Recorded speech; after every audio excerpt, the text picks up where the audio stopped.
अपनी बीवी के प्रेग्नेंट होने पे उसका पति जिद करता है कि उसकी डिलीवरी हम घर पे ही करेंगे। सुन के थोड़ा अजीब लगा ना, क्योंकि हमारी आज की कहानी कुछ ऐसी ही है। कहानी है हमारे हीरो सोमन की, जो अपनी जिंदगी नेचुरल तरीके से जीने में विश्वास रखता है। ना ही तो वो मिलावट और केमिकल से भरी सब्जियां खाता है, किसी तरह के गाड़ी या स्कूटर का इस्तेमाल नहीं करता, और यहाँ तक कि सोता भी जमीन पे ही है। और उसकी इन्हीं हरकतों के चलते आधा गाँव तो सोमन को पागल भी समझने लगा है। अब अपने गांव का एग्रीकल्चरल ऑफिसर होने के बावजूद भी सोमन की माँ उससे परेशान ही रहती है। उसके नेचुरल तरीके सोमन की माँ को बिल्कुल पसंद नहीं। माँ को पसंद है तला जला तीखा मसालेदार खाना, और सोमन इसके सख्त खिलाफ है। इसी के चलते आए दिन दोनों माँ बेटे में किसी न किसी बात पे तनातनी होती ही रहती है। अब एक दिन सुबह सुबह सोमन की माँ उसके पीछे पड़ चुकी है, क्योंकि पिछले काफी महीनों से वो सोमन को घर पे टाइल लगाने के लिए बोल रही है। लेकिन सोमन टाइल लगाने के हक में बिल्कुल भी नहीं। वो कहता है कि माँ, तू इतनी तेज दौड़ती है, अगर टाइल लगवा ली तो तेरा पैर उस पे फिसल गया और तेरे को चोट लग गई, फिर मैं क्या करूँगा। तो आप देख रहे हैं नेचुरल जीवन जीना सोमन के दिमाग के अंदर तक घुस चुका है। लेकिन जैसा भी हो,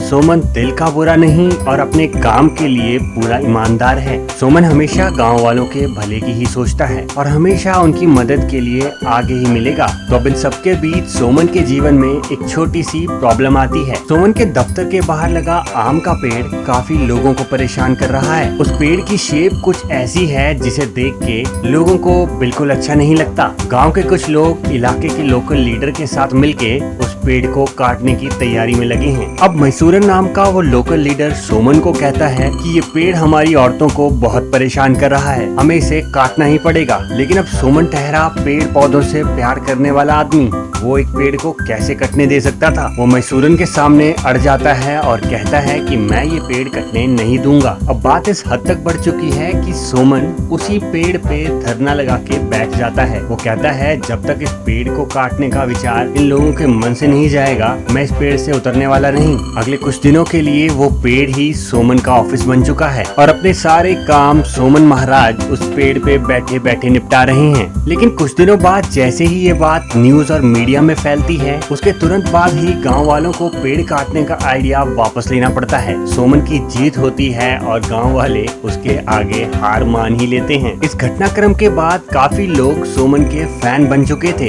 एक पेड़ को बचाने के लिए किसी का इस हद तक जाना लोगों को काफी पसंद आया और उनमें से एक फैन सोमन को रोज फोन करने लगी। वो सोमन को अपना नाम शालिनी बताती है और फिर वहाँ से उनका फोन पे बात करने का सिलसिला शुरू हो जाता है। एक दिन शालिनी उसे बोलती है कि तुम मेरे घर आके मेरे माता पिता से शादी की बात करो। अब मुझे ज्यादा समय फोन पे बातें करके नहीं बल्कि तुम्हारे साथ बिताना है। ये बात सुन के सोमन की खुशी का तो मानो ठिकाना ही नहीं रहता। वो सीधा शालिनी के घर पहुंचता है, उसके माता पिता से बात करता है। अब क्योंकि पूरा गांव सोमन को पागल समझता है, इसलिए शालिनी के माता पिता शुरुआत में रिश्ते के लिए मना तो करते हैं, लेकिन फिर शालिनी की जिद के आगे उनको हार माननी पड़ती है। इसके बाद बहुत धूमधाम से दोनों परिवारों और पूरे गांव की मौजूदगी में शालिनी और सोमन एक दूसरे के हो जाते हैं। और शादी की पहली रात को ही सोमन ने अपने कमरे में धुआं ही धुआं कर रखा है। इतना धुआं एक साथ देख के शालिनी उसे कहती है कि आप इसकी जगह मच्छरों को भगाने के लिए लिक्विड का इस्तेमाल भी कर सकते थे।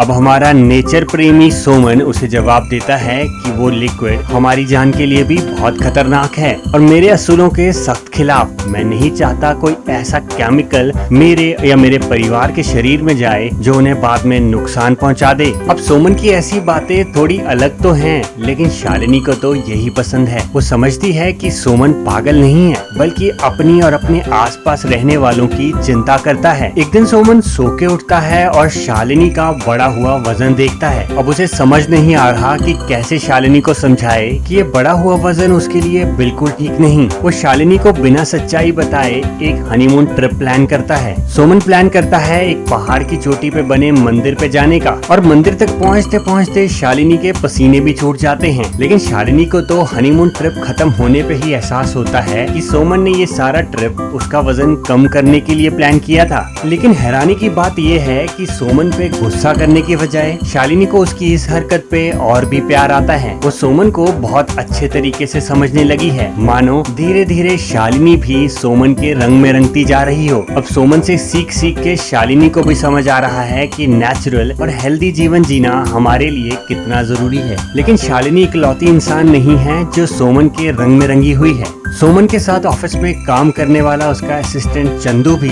बिल्कुल सोमन की तरह प्राकृतिक जीवन जीता है। चंदू की पत्नी सोमन से शिकायत करती है कि इतना तेज बुखार होने के बाद भी चंदू ने दवाइयाँ नहीं खाई, बल्कि आपकी सलाह मान के हल्दी और नमक वाला पानी पीता रहा। जवाब में सोमन उसे बड़े प्यार से कहता है कि चंदू मेरे लिए सिर्फ स्टाफ का मेंबर नहीं बल्कि मेरे छोटे भाई जैसा है। मैं उसे कुछ ऐसा गलत बिल्कुल नहीं बताऊंगा जो उसके लिए उसकी सेहत खराब कर दे। अगली सुबह सोमन की माँ उसे एक ऐसी खुशखबरी देती है जिसे सुनकर सोमन का मन खिल जाता है। सोमन को पता चलता है कि उसकी बीवी शालिनी प्रेग्नेंट है और वो बाप बनने वाला है। दोनों पति पत्नी की खुशी का कोई ठिकाना नहीं रहता। सोमन खास तौर पे ध्यान रखने लगा है कि शालिनी को किसी तरह की कोई भी तकलीफ न आए। सोमन अपने हाथों से अपनी बनाई हुई जड़ी बूटियाँ और शुद्ध पौष्टिक खाना शालिनी के लिए बनाता है। सोमन की तरफ से शालिनी की देखरेख में किसी तरह की कोई कमी नहीं छोड़ी जा रही। एक दिन सोमन शालिनी को बोलता है कि मैं चाहता हूँ कि हम तुम्हारी डिलीवरी घर पे ही करें। मैं तुम्हारे शरीर पे एक छोटी सी खरोंच भी नहीं देख सकता और हॉस्पिटल में वो चाकू से तुम्हारा पेट काट के हमारे बच्चे को निकालेंगे, जो मैं बिल्कुल नहीं चाहता।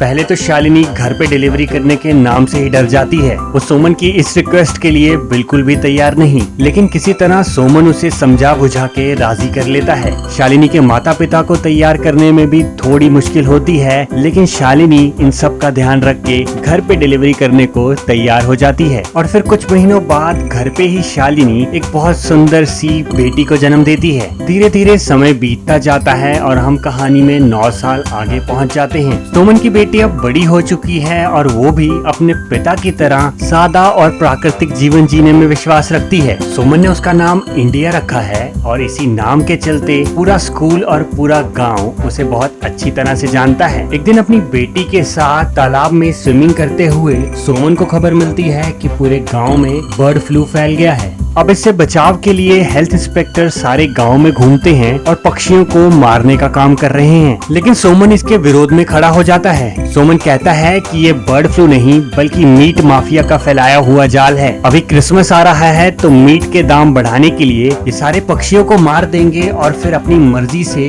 मीट का दाम बढ़ा देंगे। सोमन कहता है कि जब तक भोपाल से टेस्ट की रिपोर्ट नहीं आ जाती तब तक मैं गाँव में किसी भी पक्षी को मरने नहीं दूंगा। यहाँ तक कि लोगों के मन से डर खत्म करने के लिए सोमन उन पक्षियों की बिरयानी भी बनाता है। वो चंदू के साथ मिलकर लोगों के सामने ये बिरयानी खाता है और लोगों को यकीन दिलाना चाह रहा है कि तालाब में पक्षियों की मौत किसी बर्ड फ्लू से नहीं बल्कि मैसूरन की फैक्ट्री से निकले केमिकल की वजह से हो रही है। क्योंकि अब बर्ड फ्लू का मामला थोड़ा गंभीर है, इसलिए पुलिस मौके पे पहुँच के सोमन का ये सारा कार्यक्रम बंद करवा देती है। इस घटना के बाद अपने एग्रीकल्चर ऑफिस में भी सोमा को थोड़ी बेइज्जती झेलनी पड़ती है, जिसके बाद सोमा डिसाइड करता है कि अपनी सरकारी नौकरी छोड़ देगा। उसका ये डिसीजन शालिनी और उसके घर वालों को हैरान कर देता है, लेकिन अब इतने साल से सोमन के साथ रहते रहते शालिनी को इन सब चीजों की आदत हो चुकी है। इस बीच चंदू की तबीयत थोड़ी खराब होती है और सोमन उसके घर उसका हालचाल पूछने जाता है। चंदू से कहता है कि हल्का सा बुखार था, थोड़ा अजवाइन और हल्दी वाला पानी पीऊंगा तो ठीक हो जाऊंगा। लेकिन सोमन के जाने के बाद अगले दिन चंदू की तबीयत ज्यादा खराब हो चुकी है। उसे हॉस्पिटल ले जाया जाता है और हॉस्पिटल में उसे आईसीयू में शिफ्ट कर देते हैं। हॉस्पिटल में वो मैसूरन नाम का लोकल लीडर पहुंचता है।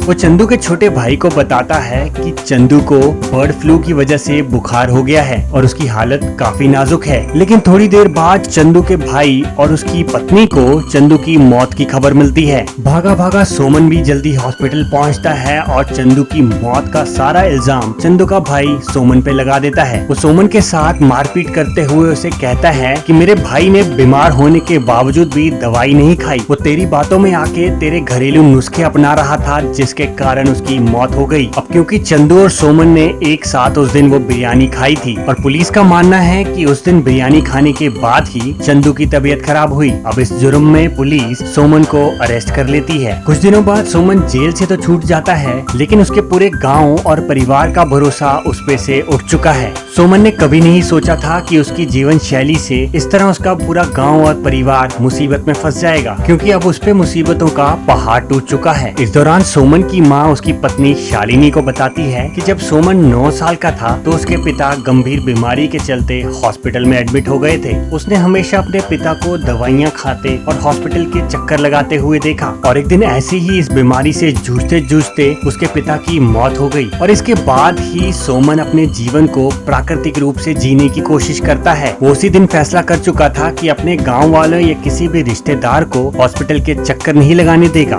सोमन की ये सच्चाई शालिनी के सामने पहली बार आई है, और ये सुनने के बाद उसके मन में सोमन के लिए इज्जत और भी बढ़ जाती है। इसी बीच गांव के सरकारी स्कूल के एक टीचर चंदू की मौत का सच सबके सामने ले आते हैं। दरअसल उस दिन बीमार होने के बाद चंदू जिस आईसीयू में एडमिट था, उसी आईसीयू में ये टीचर भी थे, और उन्होंने मैसूरन और उसके डॉक्टर के बीच की बातचीत सुन ली थी। और तब पता चलता है कि चंदू की मौत किसी बर्ड फ्लू के कारण नहीं, बल्कि मैसूरन के हॉस्पिटल के एक अनट्रेन्ड डॉक्टर की वजह से हुई थी। ये डॉक्टर अनट्रेन्ड था और इसने चंदू को गलत इंजेक्शन दे दिया, जिसकी वजह से चंदू की मौके पे ही मौत हो गई। और अपने डॉक्टर की नाकामयाबी छुपाने के लिए मैसूरन ने ये सारा इल्जाम बर्ड फ्लू पे लगा दिया। सच का पता चलने के बाद सोमन चंदू के दोषियों को सजा दिलाने में लग जाता है। गाँव वालों के साथ मिलके हॉस्पिटल के सामने एक बहुत बड़ा प्रोटेस्ट किया जाता है, जिसके बाद पुलिस मैसूरन और उसके फर्जी डॉक्टरों को जेल में बंद कर देती है। और एक बार फिर सोमन की अच्छाई की बुराई पे